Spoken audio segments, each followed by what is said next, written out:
She needs me. I'll be right back. She's bleeding internally. We operate now. Jessica wasn't in an accident. As the emergency room monitor beeped, signaling severe internal bleeding, I begged my husband to stay. Instead, he took a call from his ex-girlfriend and walked right out the hospital doors. By morning, his own mother and sister were standing firmly at my bedside, ready to ruin his life forever. We had been married for 3 years, together for 5. To the outside world, Nathan and I were the picture of suburban stability. We had the beautifully restored craftsman house in a quiet neighborhood, a golden retriever named Buster, and weekend plans that usually involved farmers markets or dinners with his family. Nathan was a structural engineer, pragmatic and steady, or so I believed. I was a marketing director, organized, driven, and completely, foolishly in love with a man who had a fatal flaw. That flaw was Jessica. Jessica Taylor was Nathan's college girlfriend. They had dated for 4 chaotic years before flaming out spectacularly in their mid-20s. When I met Nathan, he described her as a lesson learned. He claimed they were too toxic together, that they brought out the worst in each other. But as the years rolled on, I began to realize that toxic didn't mean finished, it meant addictive. Jessica was the kind of woman who lived her life in a perpetual state of crisis. If her car broke down, if her landlord threatened eviction, if a stray cat looked at her wrong, she called Nathan. And Nathan, suffering from a chronic case of white knight syndrome, always felt compelled to answer. For the first 2 years of our marriage, we fought bitterly about her. I laid down boundaries. I told him her midnight panic attacks were not his responsibility. He promised to step back, and for a long time, it seemed like he had. The late-night texts stopped. The sudden disappearances to help a friend ceased. I thought we had finally moved past the ghost of Jessica. We had even started trying for a baby, tracking ovulation cycles and whispering excitedly in the dark about nursery paint colors. Then came the night of November 12th. It was a Tuesday. We had gone to bed early after a remarkably normal, boring evening of eating takeout and watching a documentary. Around 2:15 a.m., I woke up to a sensation that I can only describe as a jagged knife being twisted into my lower right abdomen. I gasped, my eyes flying open in the pitch dark of our bedroom. The pain was so intense, so localized and sharp, that my breath hitched in my throat, refusing to go down to my lungs. I tried to sit up, but a fresh wave of agony radiated through my pelvis, forcing me to curl into a tight fetal position. A cold sweat broke out across my forehead instantly. "Nathan," I managed to choke out. It was barely a whisper. He didn't stir. His steady, rhythmic snoring continued, a cruel counterpoint to the absolute chaos erupting inside my body. I reached out, my fingers trembling, and dug my nails into his shoulder. "Nathan, wake up, please," he grunted, swatting blindly at my hand. What time is it, Christina? Go back to sleep." "I can't," I sobbed, the pain escalating from a sharp stab to a blinding, all-consuming fire. "Something is wrong. Something is really, really wrong." That finally woke him.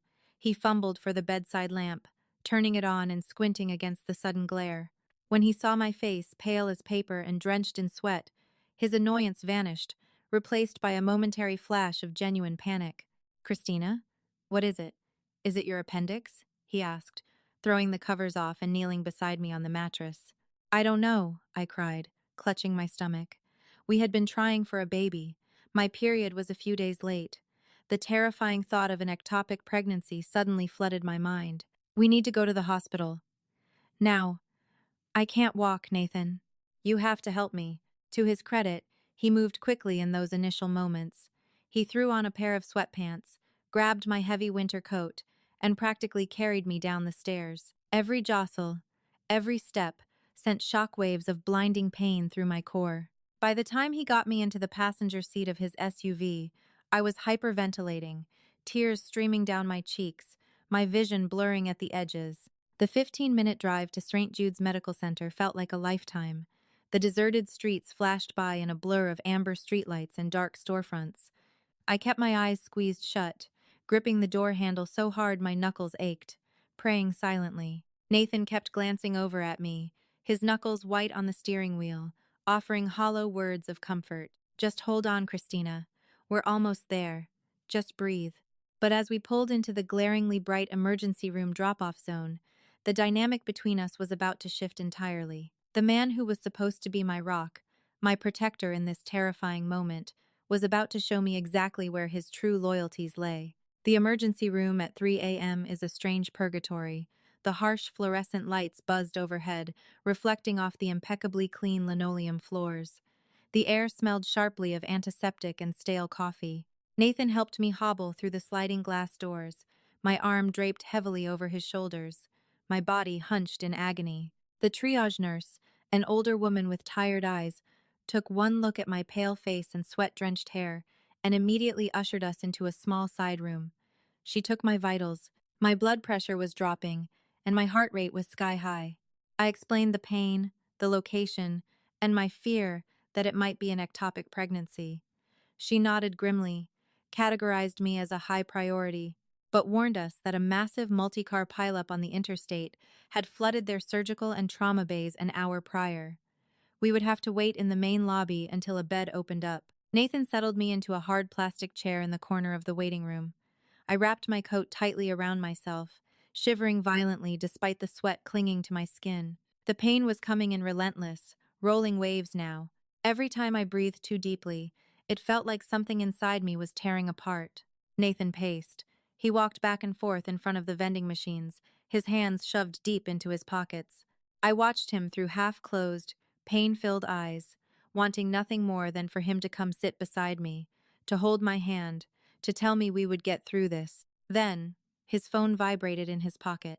It was a distinct, rapid double buzz. A custom text alert. The sound cut through the low murmur of the waiting room like a siren. I saw him freeze. He pulled the phone out, shielding the screen from my view with his body, and stared at it. His shoulders tensed. He looked over at me, a complicated expression crossing his face. Guilt, hesitation, and a sick sort of adrenaline. "Everything okay?" I managed to ask, my voice raspy. "Yeah, just work stuff." "An automated server alert," he lied smoothly. But I knew that tone. I had heard it 100 times during our first 2 years of marriage. It was the Jessica tone. A moment later, the phone actually rang. Instead of declining it, Nathan turned his back to me and took a few hurried steps toward the exit doors. He answered in a hushed, frantic whisper. I couldn't hear his words over the hum of the air conditioning and the distant wailing of an ambulance, but I could read his body language. He was leaning forward, nodding emphatically, running a hand through his hair in distress. 3 minutes later, he ended the call and walked back to me. He wouldn't meet my eyes. "Christina," he started, his voice thick with a fabricated apology. "That wasn't work." "I know," I whispered, clutching my stomach as another spike of pain hit me. "Who was it?" "It's Jessica," he said, the name dropping between us like a lead weight. She was in a car accident. A bad one. A drunk driver sideswiped her on the highway. She's completely alone, Christina. She's hysterical on the side of the road, and the police haven't arrived yet. It's only 10 minutes from here." I stared at him, my brain struggling to process his words through the haze of physical agony. "You're joking." "I'm not," he pleaded, crouching down in front of me, grabbing my knees. She sounded terrified. "Christina. She doesn't have family here. I just need to go make sure she's physically safe, deal with the cops, and then I'll come right back. I swear to you, I'll be gone 20 minutes tops." "Nathan, I am bleeding internally," I said, my voice trembling with a mixture of fear and rising fury. "I might be losing our baby. They are going to call my name any second, and I am terrified. You cannot leave me here." "You're in a hospital," he argued, his voice rising defensively. "You are surrounded by doctors. You are safe. Jessica is sitting in a wrecked car on a dark highway. If someone hits her again..." "If you walk out those doors," I said, locking my eyes onto his, ignoring the searing pain in my gut to deliver the ultimatum. "If you leave me right now to go to her, do not ever come back to our house." He flinched, but the hesitation only lasted a second. The deep-seated, pathological need to play the hero for the woman who had broken his heart a decade ago overrode his vows to me. "I have to go, Christina. I'm sorry. I'll be back before you even get a room." He stood up, turned around, and walked rapidly toward the sliding glass doors. He didn't look back. I watched the automatic doors part, swallowing my husband into the cold night, leaving me entirely alone. Less than 60 seconds later, a nurse in dark blue scrubs pushed a wheelchair through the double doors leading to the back. "Christina done?" she called out. I couldn't even stand up to answer her.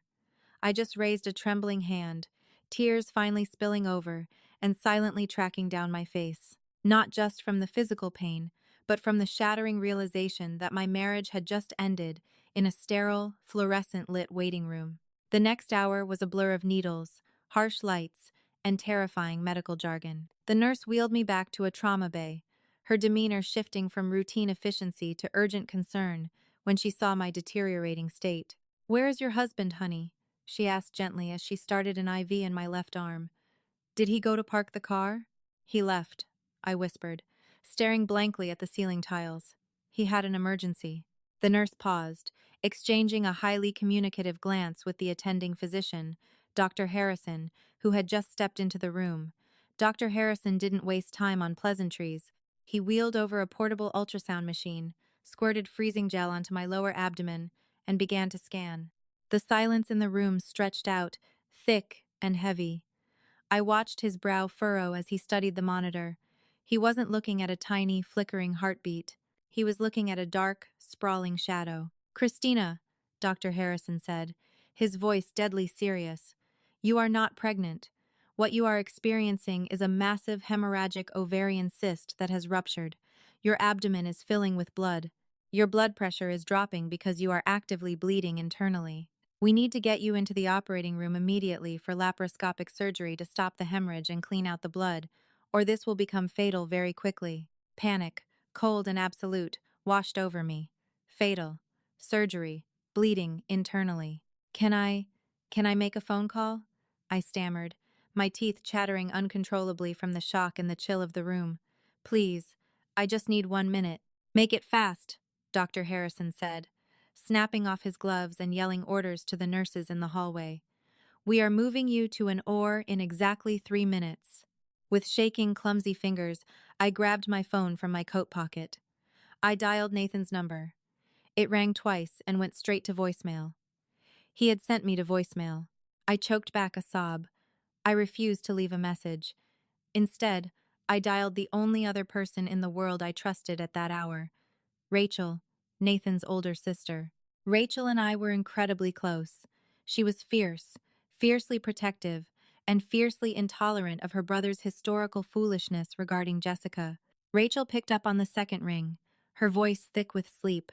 "Christina, what's wrong? It's almost 4 in the morning." "Rachel," I gasped, the pain making it hard to speak. "I'm at St. Jude's. I have a ruptured cyst. I'm bleeding internally. They're taking me into emergency surgery right now." "Oh my God!" I heard the rustle of sheets, the thud of her feet hitting the floor. "I'm on my way. I live 10 minutes away. I'm leaving right now. Put Nathan on the phone. Let me tell him to look out for me." "Nathan isn't here," I cried, the tears flowing freely now. "He left." "He what?" "What do you mean he left? Did he go to get you clothes?" "He left to go to Jessica," I choked out, the humiliation burning my throat. "She called him. Said she was in a bad car wreck on the highway. He left me in the waiting room and walked out." The silence on the other end of the line was absolute, followed by a sharp intake of breath. When Rachel finally spoke, her voice was completely devoid of sleep. It was cold, sharp, and terrifyingly calm. "I am going to pick up my mother, and we will be there in 15 minutes. Do not worry about a thing, Christina. Just focus on getting through the surgery. We are your family now." She hung up. The nurses descended on me, moving my bed out of the bay and down the long, bright corridors toward the surgical wing. As the anesthesia began to push through my IV, numbing the pain and blurring my vision, my last conscious thought wasn't fear of the surgery. It was an overwhelming sense of grief for the life I had just lost, and a burning curiosity about what Rachel was going to do. I woke up hours later in a private recovery room. My mouth tasted like dry cotton, and my abdomen throbbed with a deep, dull ache, completely different from the sharp agony of the rupture. The room was dim, illuminated only by the morning sunlight struggling through the heavy blinds. Sitting in a chair by the window was Barbara, Nathan's mother. Her usually impeccable hair was slightly rumpled, and she was clutching her purse with white-knuckled intensity. Pacing at the foot of my bed, scrolling furiously on her phone, was Rachel. As I groaned and shifted, both women snapped their attention to me. Barbara rushed to my side, grabbing my hand. "Oh, thank God, sweetheart," Barbara whispered, tears shining in her eyes. "The doctor said you did beautifully. They stopped the bleeding. You're safe." "Where's Nathan?" I rasped, my throat raw from the breathing tube. Rachel stopped pacing. She looked at me, her eyes blazing with a mixture of profound sorrow and absolute fury. She walked over to the bed and held up her smartphone. "He's not here, Christina," Rachel said, her voice trembling with barely suppressed rage. "And he wasn't at a car crash." I blinked, confused. "What?" "When you told me he went to Jessica, I had a feeling," Rachel explained, her jaw clenched. "You know I follow Jessica's roommate, Sarah, on Instagram. I checked Sarah's stories while Mom and I were sitting in the waiting room during your surgery." Rachel tapped the screen, playing a short, looping video. It wasn't a dark highway. There were no flashing police lights, no twisted metal, no hysterical woman standing in the cold. It was a dimly lit booth at the Oak Tavern, a late-night dive bar across town. The timestamp on the video was 3:45 a.m., 30 minutes after Nathan had left me bleeding in the emergency room. In the video, Jessica was crying softly, holding a shot glass. Sitting right beside her, with his arm wrapped tightly around her shoulders, leaning in close and whispering into her hair, was my husband. The caption Sarah had typed over the video read, "Late night therapy sessions. Good thing some people never change." He hadn't left me for an emergency. He hadn't rushed into a dangerous situation to save a life. He had left me bleeding and terrified, facing emergency surgery entirely alone, because his ex-girlfriend was having a drunk, emotional breakdown at a bar and wanted him to come comfort her, and he had looked me dead in the eye and fabricated a life-threatening car crash to justify it.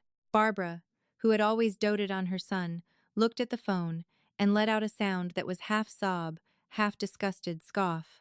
"I raised a coward," Barbara said, her voice shaking with shame. She squeezed my hand tightly. "I am so incredibly sorry, Christina." "What time is it?" I asked, staring at the frozen image of Nathan holding Jessica. "It's 8:30 a.m., Rachel said, locking her phone screen. "He's still not answering his calls, but I have his location shared on my phone. He's driving back toward his house right now, probably hoping to sneak into bed before you wake up, assuming you were discharged." I closed my eyes, the reality of the situation settling over me like a heavy, suffocating blanket. The marriage was dead. The man I loved was a stranger. But the women standing beside my hospital bed were wide awake, and the protective fury radiating from his mother and sister was palpable. "Rachel," I said quietly, opening my eyes and looking at my sister-in-law. "Yeah, Christina?" "Call him again," I said, my voice finding a steady, cold strength I didn't know I possessed. "Keep calling until he answers. I want him to walk into this hospital room." Rachel's thumb hovered over the screen of her phone, her eyes locked on mine to ensure I was ready. I gave her a single, resolute nod, despite the heavy ache radiating through my abdomen. She hit dial and put the phone on speaker, resting it on the edge of my hospital bed. The line rang twice before Nathan picked up. "Hey, Rach," he answered. His voice sounded groggy, heavily coated in a forced, performative exhaustion. The faint sound of a turn signal clicked rhythmically in the background. "What's going on? Is Mom okay?" "It's early." He was playing the part of the dutiful son, freshly awoken in his own bed.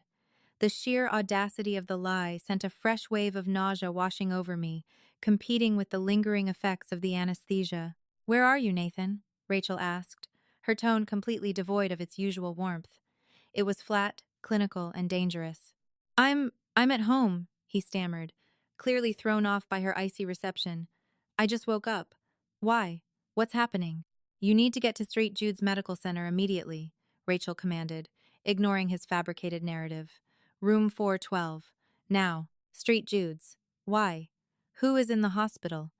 The confusion in his voice sounded genuine for a fraction of a second, before the memory of the previous night must have crashed down upon him. "Wait, is it Christina? Did they keep her? I thought she was just having some cramping. I was going to head over there as soon as I showered." Barbara, sitting next to me, let out a sharp, incredulous hiss, her grip tightening on my hand until my knuckles turned white. Rachel shot her mother a warning glance, silently demanding she hold her fire until the enemy was in the room. Just get here, Nathan, Rachel snapped. Do not stop for coffee. Do not take your time. Get up to this room. She ended the call without waiting for a response. The next 20 minutes stretched into an eternity. The morning sun fully breached the window blinds, illuminating the sterile starkness of the recovery room. I adjusted my posture against the stiff pillows, grimacing as the fresh incisions on my stomach pulled and burned. I was no longer the terrified, crying woman he had abandoned in the waiting room.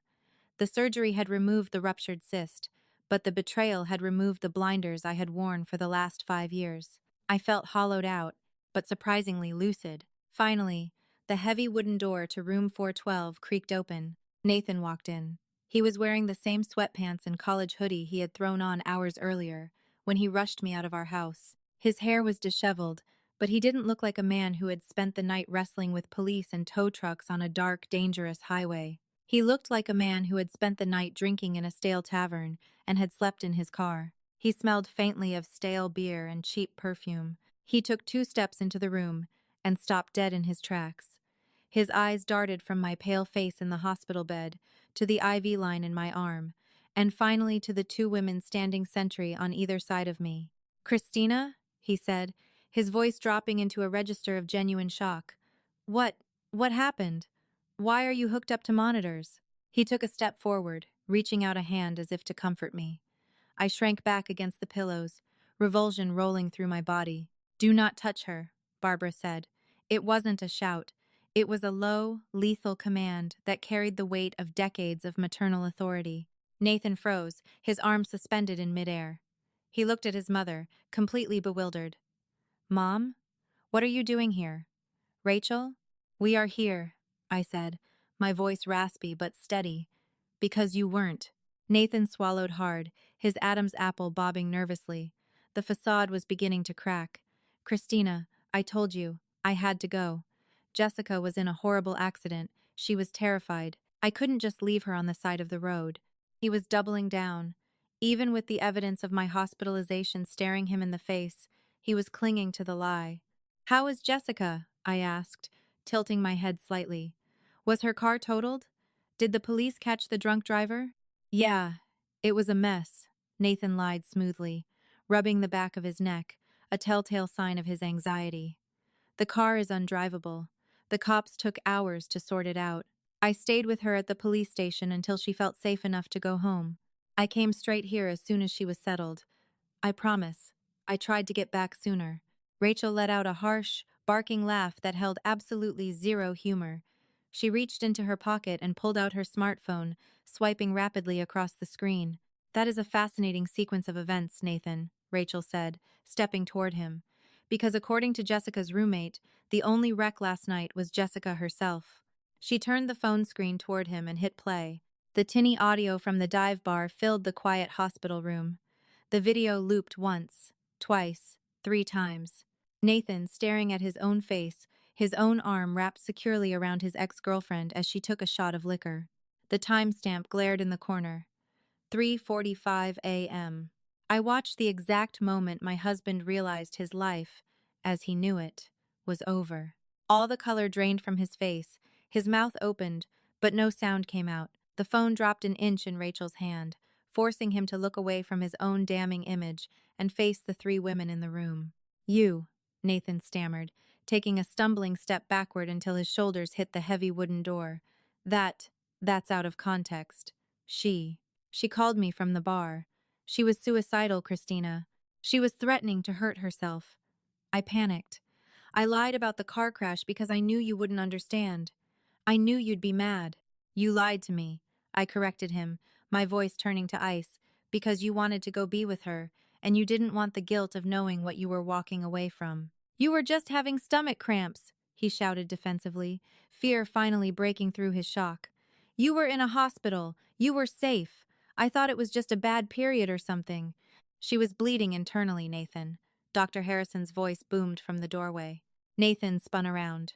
The attending surgeon stood there, his clipboard tucked under his arm, looking at my husband with absolute, unadulterated disgust. "Your wife," Dr. Harrison continued, stepping into the room and deliberately placing himself between Nathan and my bed, had a massive hemorrhagic cyst rupture. When she was wheeled into my trauma bay, Her blood pressure was bottoming out. We had to rush her into an emergency laparoscopy to clean nearly a liter of blood out of her abdomen and cauterize the hemorrhage. If she had been sent home, or if she had sat in that waiting room much longer, without anyone advocating for her, she could have gone into hypovolemic shock. She could have died. The word hung in the air. Died.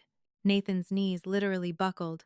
He slapped a hand against the doorframe to keep himself upright, his chest heaving as he stared at me, sheer terror in his eyes. Christina!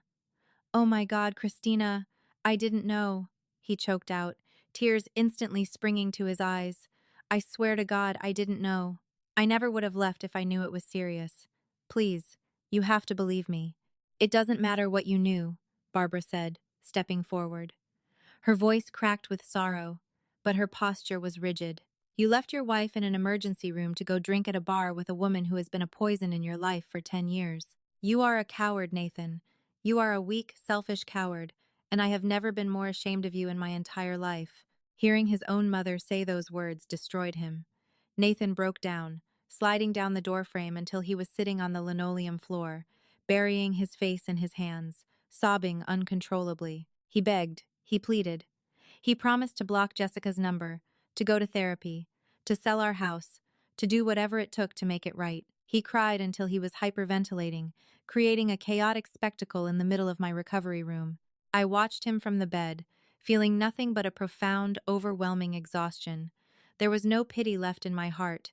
There was no anger either, just a quiet, absolute certainty.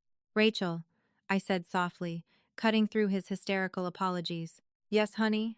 Can you ask him to leave? I need to rest. Rachel nodded.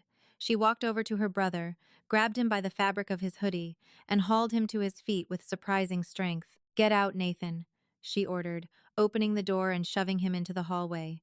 Do not call her. Do not come back to this hospital. I will be at the house later to pack your things. You are staying at a hotel. Rachel, please. Get out! She roared, her voice echoing down the sterile corridor. She slammed the heavy wooden door in his face, cutting off his apologies entirely. The room plunged back into a heavy silence. Barbara walked over to the bed, sat down heavily in the chair, and buried her face in her hands, weeping quietly for the marriage her son had just destroyed. I reached out, my fingers trembling, and gently stroked her hair. The hardest part was over.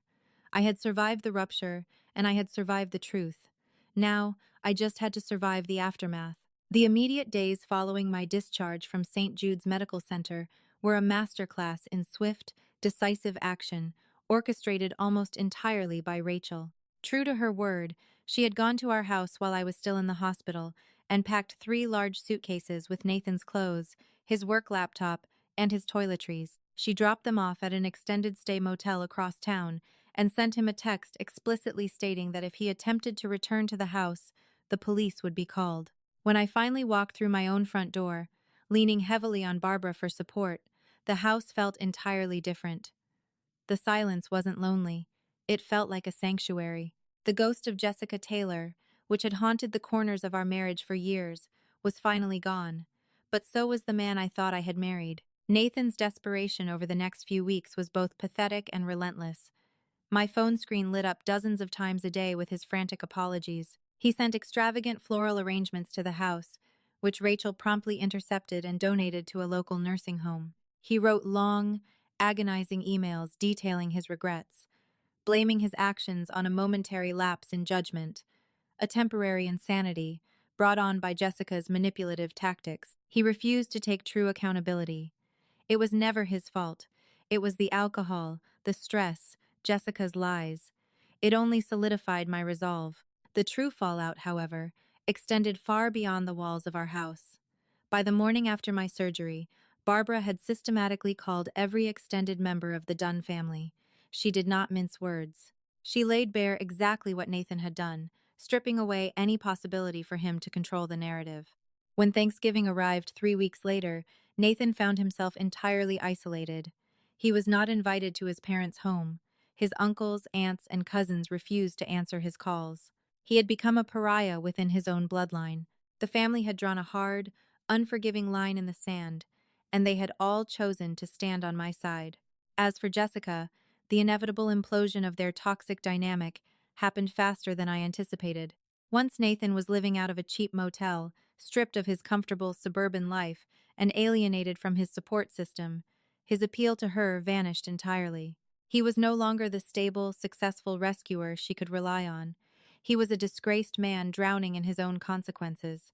Within a month, she blocked his number and moved on to her next crisis, leaving him entirely alone with the wreckage he had created. The physical recovery from the surgery took 6 weeks.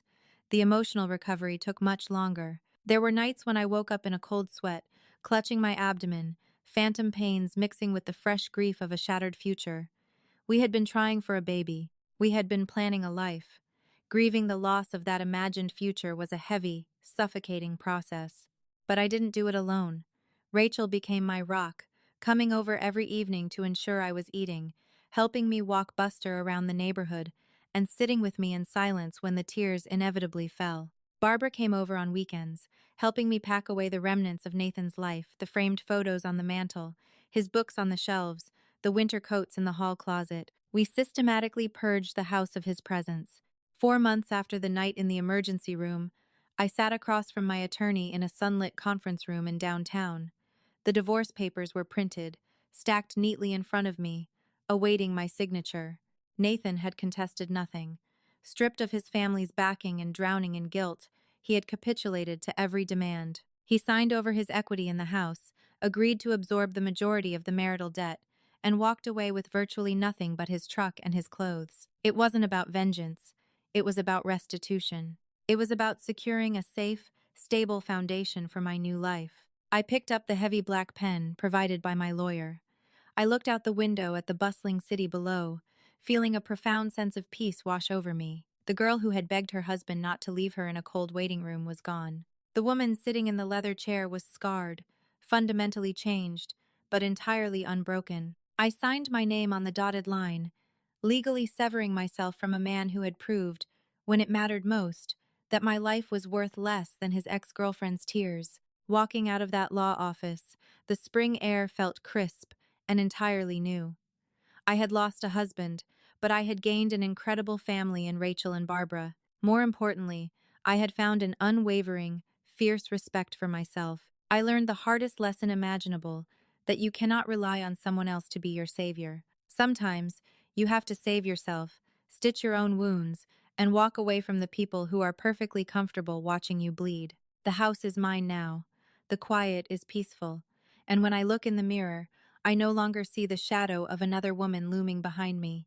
I just see me. And for the first time in my life, that is more than enough. Thank you so much for listening to my story today. If you found yourself rooting for my recovery and my decision to walk away from a toxic marriage, please give this video a thumbs up. Hit that subscribe button and share this with anyone who might need a reminder of their own worth.